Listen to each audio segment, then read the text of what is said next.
Good evening, hockey fans. Freddie B here with the Neutral Zone, bringing you all your hockey talk for this Wednesday evening here on IE Sports Radio, your direct feed for all that is sports. And for the next 30 minutes to an hour, I'll be talking everything hockey with you guys. The NHL playoffs are starting to heat up. So many spots still undecided. And who wants to take control of the Pacific Division? We'll talk that and much more in the NHL. Other news, we've got NCAA hockey heating up. The men's final Frozen Four will be announced on Selection Sunday, this coming Sunday, but the women's Final Four has been determined. I'll go over that as well. The PWHL and their standings. Also, some big news on the PWHL and the playoffs on network TV. Exciting stuff there. Also, we've got the World Cup of Hockey that has been announced for 2028, and a lot of great stuff around the NHL as well. Like I mentioned, Sidney Crosby making his return tonight. We'll start off with all the scores and recap everything that's going on. But first, before we do that, let's pay our respects to our sponsors, Planet Jerky, premium beef jerky. Brisket beef jerky, that is a jerky that's on a whole other planet. You can order right here at planetjerky.net. Visit them on Instagram at Planet Jerky as well. Good stuff right here. I love that jerky. Very tender, nice and moist as well. Adam, my co-host, seems to like the habanero. That one's a little too hot for me, but I do enjoy some Planet Jerky beef jerky. Also, we want to thank IE Sports Radio is a proud sponsor and partner with Vital Apparel, a brand that not only promotes and donates to mental health research, you can also purchase, and a percentage of their donations, 15% you can save by using code IESR. 15% comfortable clothing, t-shirts, gym wear, everything that you can think of. And it's a great cause supporting mental health. That is Vital Apparel. As far as the Neutral Zone goes, you can find us here on YouTube as I'm broadcasting live tonight, on X. You can also find us at IE Sports Radio and iesportsradio.com. You can find all the shows that IE Sports Radio hosts and that I am a part of. Everybody keeps telling me I'm part of every show. I do talk baseball on the Bullpen Bulletin. I comment on IndyCar racing on Apex to Asphalt as well. And I always try to interact in all the different chats and videos that the great contributors here at IE Sports Radio put on across all the major sports: basketball, volleyball, soccer, you name it. We've got you all covered right here. Me personally, you can find me at Freddie B_sports on Twitter and on Instagram and on TikTok. Adam Karnik, my co-host, not here this evening. You can find him at Adam_Karnik as well. So, what a mouthful that was. Let's get right into tonight's scores here in the league. 6 games on the slate. We've had 3 go final. 3 are currently being played. But I want to start off with probably the most exciting game, and probably a runner-up to the most exciting game of the entire 2025-2026 season. And that one just ended between the Carolina Hurricanes and the Pittsburgh Penguins. What a game. Sidney Crosby making his return back to Pittsburgh after suffering that leg injury in the Olympics that cost him to miss the semifinal and gold medal game versus the United States. Pittsburgh loses this game, a fantastic game. They had a 5-4 lead late in the third before Carolina ties it, and then Sean Walker wins the game with 29 seconds left, I think it was, in overtime. So big 2 points for Carolina right there. They're still trying to be the number 1 team overall in the Eastern Conference. They now have 92 points sitting on top of the Eastern Conference, and a big point gathered by the Penguins as they're still trying to get into a playoff spot, currently sitting second in the Metro with 84 points, with the point picked up tonight. But Crosby with a goal and an assist in his return. And here's an interesting note with the Pittsburgh Penguins. Obviously, Crosby had been out since the Olympic break. And then Evgeny Malkin just got back from serving his 5-game suspension. And in that time, let's see here. The Penguins were 5-3-3 without Crosby in the lineup, still getting, 13 points in that period of games without Sid and without Gino in the lineup. They went 2-1-2. So I didn't think Pittsburgh would be in this spot anymore. I thought they would have folded and we would have seen them out of the playoffs. But right now, they're playing quite well. And we can see tonight with Crosby and Malkin back in the lineup playing together. Erik Karlsson, fantastic game as well. The Penguins could be making a run here. They're going to be battling with the Islanders for second in the Metro. Another game that had gone final tonight as well. The New Jersey Devils double up the Rangers and double them up in shots as well, beating them 6-3 there. Washington beats Ottawa, a team that is pushing for the playoffs as well. They were just behind Columbus, sitting in 10th in the Eastern Conference. Big loss right there for the Senators, even though they outshot the Caps 35-25. Alexander Ovechkin with a goal in this one.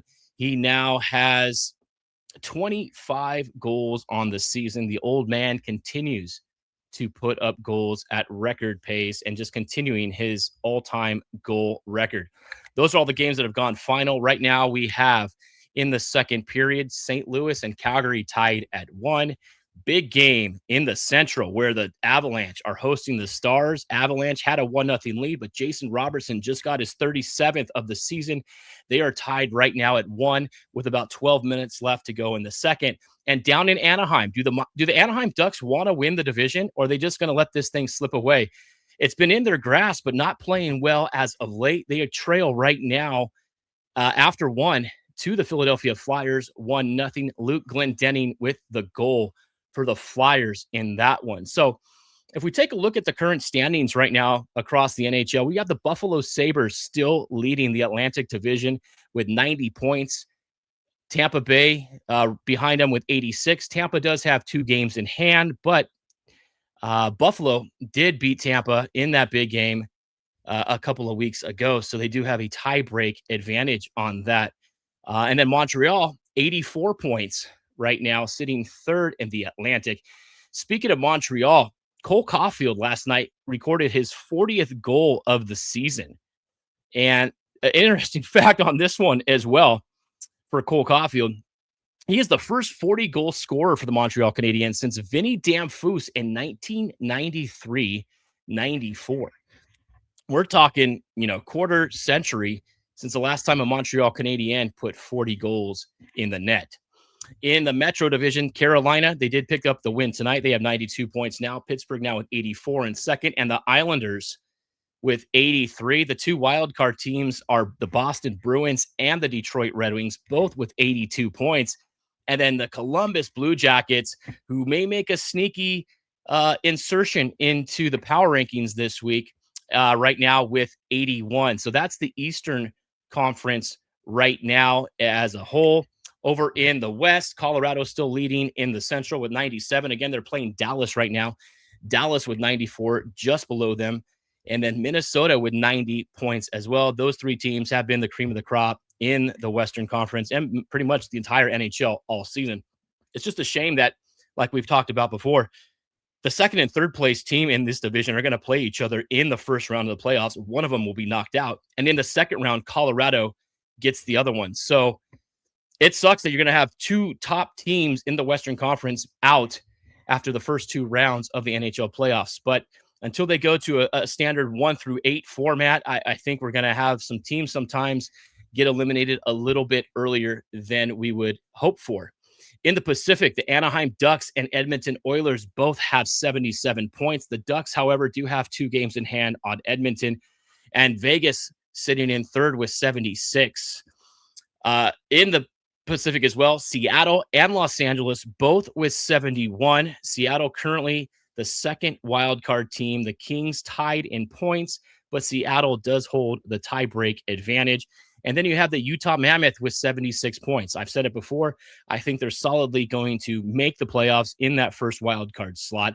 Big game for Utah the other night as they snapped the Dallas Stars 15-game point streak doubling them up 6-3 on the road in Dallas. Big win for the Utah Mammoth. Talking about the Pacific Division, I wanted to talk a little bit about that. Who wants to win the Pacific right now in the NHL? Is it going to be the Ducks? They're currently trailing right now to the Philadelphia Flyers. Is it going to be the Oilers? But wait, we've just got news that Leon Draisaitl is going to miss the remainder of the regular season for the Oilers. Not what the Oilers want to hear going into, the last 2 or 3 weeks of this season. And didn't show any ill effects last night. They did beat the Sharks in an exciting game without Leon in the lineup, but can they sustain that? We already know how bad defensively they are. Connor Ingram is going to have to steal them games, and they cannot, absolutely not, play Tristan Jarry. I think if you're the Oilers, that's what you're dealing with right now. You're losing Draisaitl, probably the third or fourth best player in the entire NHL. I think he's not going to be able to record his 100-point season. I believe that ends with 8 seasons for Leon, straight 100-point, and he's not going to get that, unfortunately, this season. But he's still having a tremendous year. Him and McDavid are two future Hall of Famers, regardless of whether or not they've won a cup. Just talent-wise, two elite players that we are very fortunate to see in the league right now. Hopefully, for Edmonton, he does come back and will be back for the playoffs if they do, in fact, make it. But then you think about Seattle. They had a perfect opportunity to pick up a game last night, but they get blown out by the Tampa Bay Lightning. And Seattle, tied with the LA Kings right now, same amount of games played. However, Seattle does have that advantage of a tiebreaker, but I think I don't see Seattle getting in right now. If I'm Los Angeles, I think the Kings have the easiest strength of schedule remaining. They've got 3 games with Vancouver. They have 2 with Edmonton, and they have a game with Calgary as well. A lot of weaker foes for the Kings as they try to make this playoff push. And speaking of the Kings, since they've acquired Artemi Panarin, he has put up 13 points in his first 11 games as a King.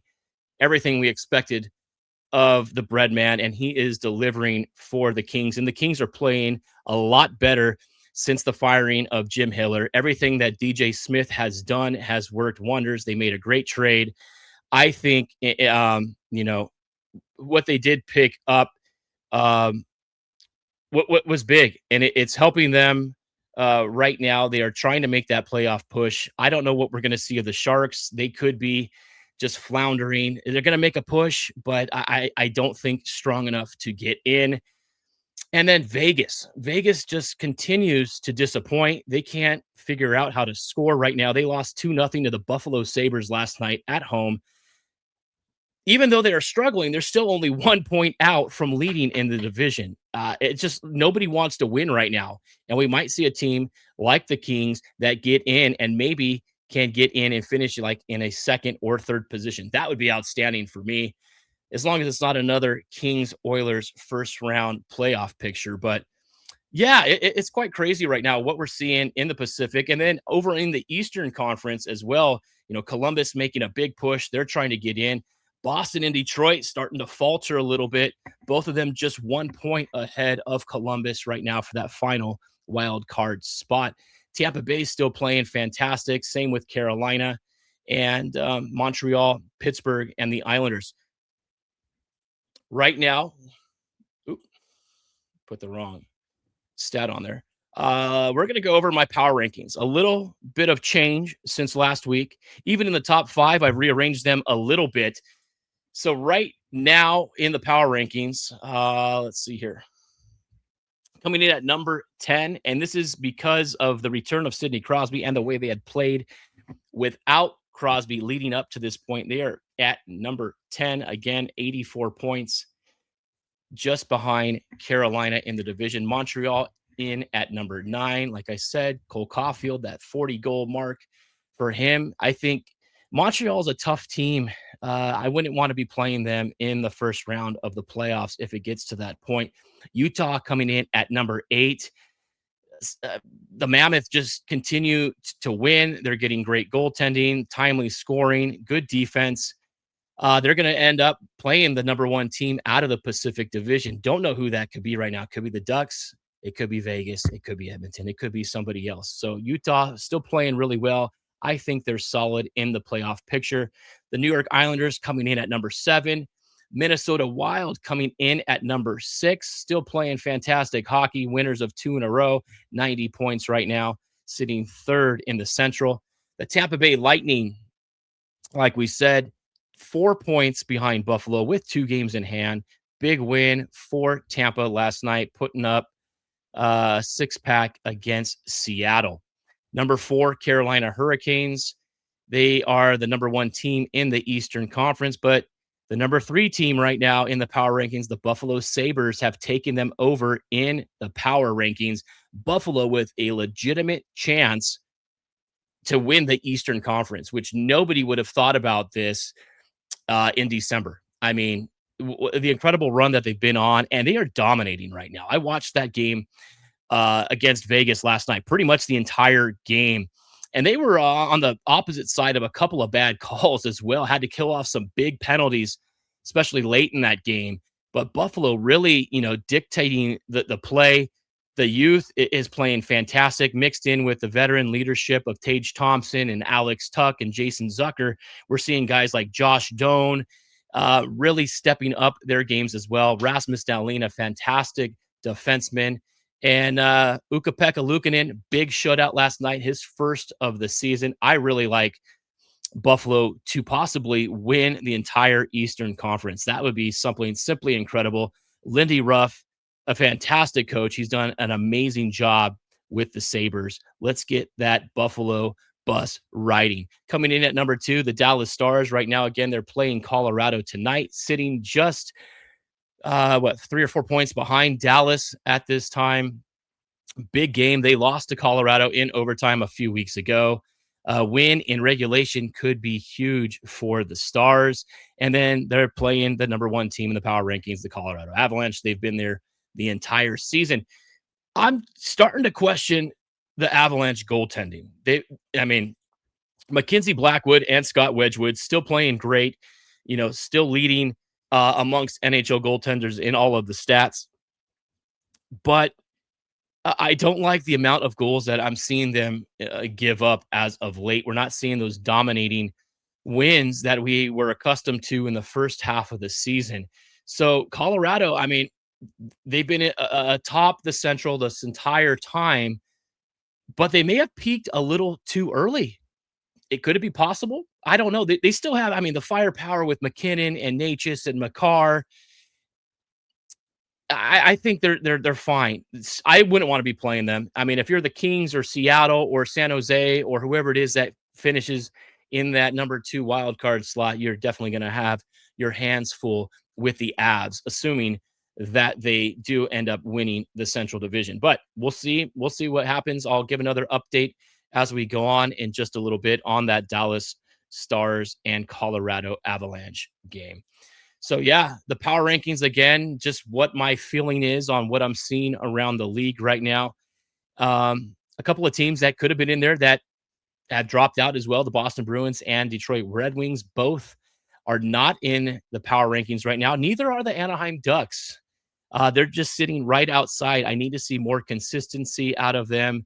They're not playing too well. And talking about the Ducks, let's go back to that incident a few games ago in which Radko Gudas took a running knee at Austin Matthews, ending Austin Matthews' season for the Toronto Maple Leafs. A fortunate injury for Austin. Hopefully he can make a speedy and full recovery. But Radko Gudas does get a 5-game suspension as handed down by George Peros of the Players Association. And Radko Gudas has been this kind of guy his entire career, taking runs at people. I'm glad he was hit with a 5-game suspension. But when you end somebody's season with a stupid penalty like that, I think the consequences should be more severe. Now, I don't know if you can, obviously an eye for an eye would be a little bit overboard, I think. I mean, a player should be suspended for the amount of time that a player has lost. Maybe that could be dangerous. I mean, that could be a month or longer in some instances. But a reckless play like that, 5 games, I agree. It's good, and that's the captain of the Anaheim Ducks too, going out and doing something stupid like that. So Radko, not good on you, bro. I expect a little bit better, but again, I mean, you've done this your entire career. So Bradtree Living, though, spoke on behalf of the Maple Leafs and was really quite pissed off that the team didn't rally around that play in the game and attack the Anaheim Ducks or retaliate in any way. When your captain goes down like that, you want to see everybody rally around and protect and fight for one another. To see that happen, and then to see your general manager call out the team for not responding, that's big. I think they're in a world of hurt in Toronto. Something needs to change up there. One of the worst seasons they've had in who knows how long. I can't remember the last time Toronto was this bad in a season, especially when their expectations were, to be cup contenders. I just don't know what has gone on up there, but something needs to change. And it starts with character. I think get some better guys in there. They've got to shake some things up, rebuild, you know, whatever it takes.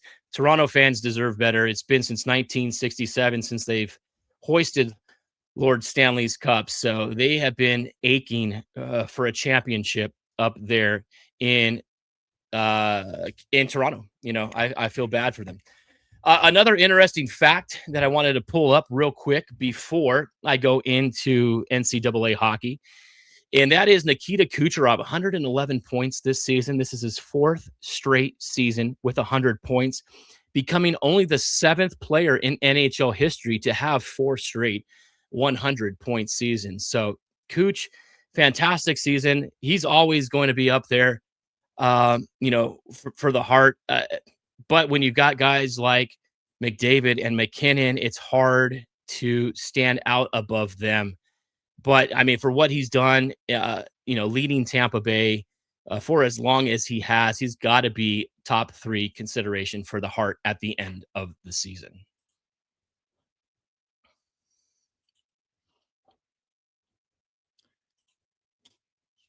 NCAA.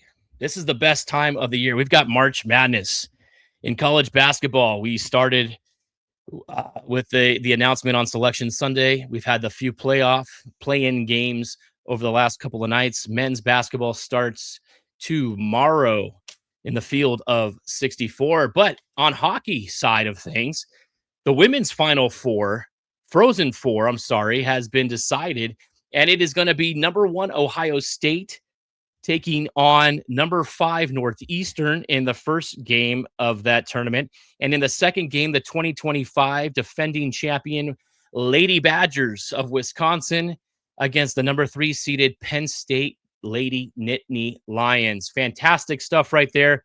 You can find those games on the ESPN network of channels, I believe on ESPNU. On the men's side, they will have their Selection Sunday show this Sunday on ESPNU. 7 o'clock Eastern, 4 Pacific will be the selections show for that. Really exciting to see, both the men's and the women's. I think we may see, a surprise. Can Western repeat? Will we see a new champion this year in the men's side? But yeah, exciting stuff right now in hockey, both men's and women's. The World Cup of Hockey was just announced earlier this week. Now, this is not the same, IIHF World Championship that we have every year. They'll also be playing in 2028 in France. But this is the World Cup of Hockey. This is an NHL organized event. It will be 8 teams, and this will be scheduled right now for February of 2028, 2 years between this year's Olympics and then the 2030 Winter Olympics as well. The host cities for this tournament are going to be Calgary and Prague. They will both host 6 round robin games and 1 elimination game. And then the semifinals and finals of the tournament will be held in Edmonton. And this will be under NHL rules. So we're going to have, 5-minute overtime. And I believe 3-on-3, 5-minute overtime, and then shootout in the round robin games. And then I think we have full NHL style overtimes. I have not confirmed that or not. As long as it doesn't go to 3-on-3 overtime, I think that they've learned their lesson from what we saw in this past Olympics. I didn't care for it, even though my country came away on top. But yeah, I don't know for sure. And as soon as I do hear more, I will be sure to let everyone know on how that goes. Yes, so round robin games played in Prague and in Calgary. The semis and finals are going to be held in Edmonton.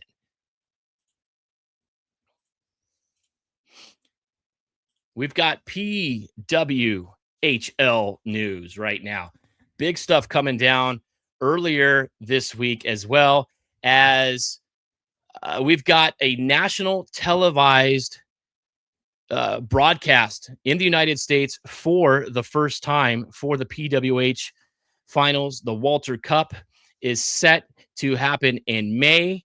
Obviously, the schedule will come out later on once the teams are going to be determined. But outstanding that we're going to have live PWHL finals on TV. It'll be over the air. You can pay through an app. It'll be on all streaming platforms as well.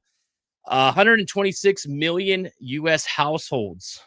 Ion TV will deliver this world-class women's tournament. It's fantastic. I'm so glad that the PWHL is going this route and making this visible for all audiences around the country. Fantastic what we're going to see on that women's side. They've really boosted the ratings this year and continue. We've talked about expansion as well. This league is going to continue to grow, and it's doing fantastic. The standings right now in the PWHL, you have the Minnesota Frost and the Boston Fleet both tied with 39 points.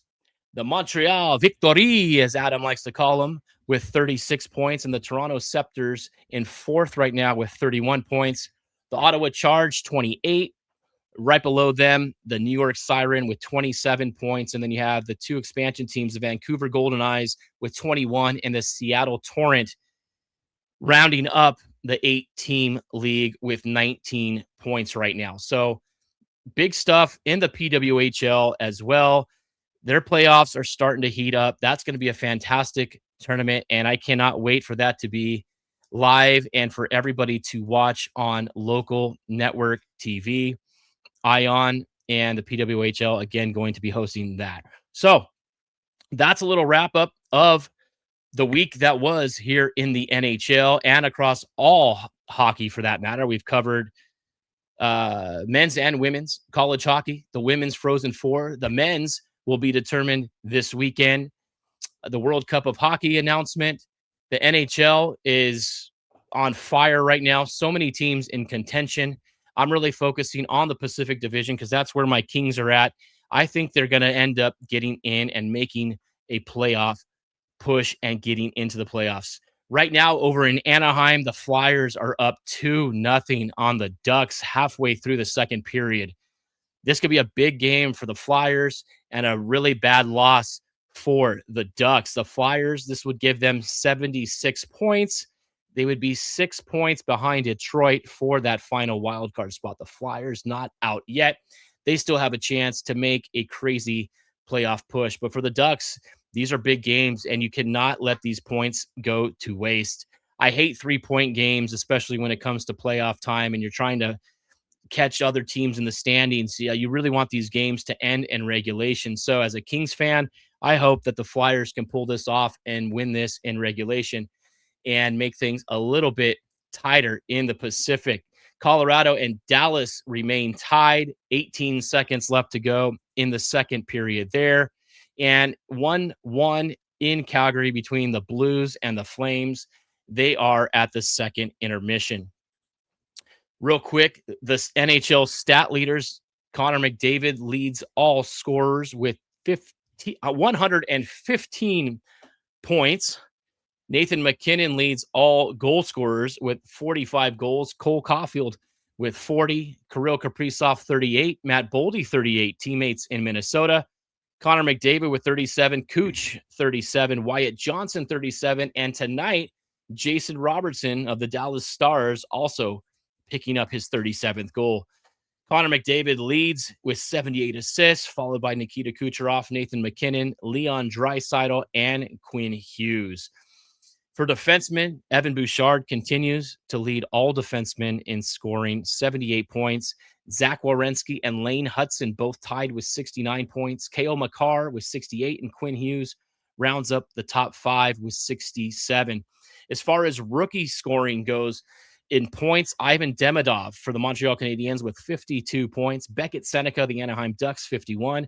Matthew Schaefer, who's playing fantastic hockey right now, 49 points. Jimmy Stungerud of the St. Louis Blues and Ryan Leonard, both with 35 points for rookies. As far as goaltending goes, Scott Wedgwood leading in goals against average. Andrei Vasilevsky making a strong case for Vezina with a 230. Ilya Sorokin is 8th in goals against average, but number 1 as far as Vezina odds go. He's at a current 2.49 goals against average, but 6 shutouts this season, leads all NHL goaltenders. It's been a tremendous week of hockey. We've got a full slate of games again tomorrow, 11 games, 5 on Friday, and another 11 on Saturday. It's going to be busy. Things are going to change all across the playoff picture landscape. I cannot wait to see, what happens. This is the most exciting time of the year. We're 1 month away from playing for silver, as what the NHL like to call it this year with the Stanley Cup promotions. But fantastic all around right now in the NHL.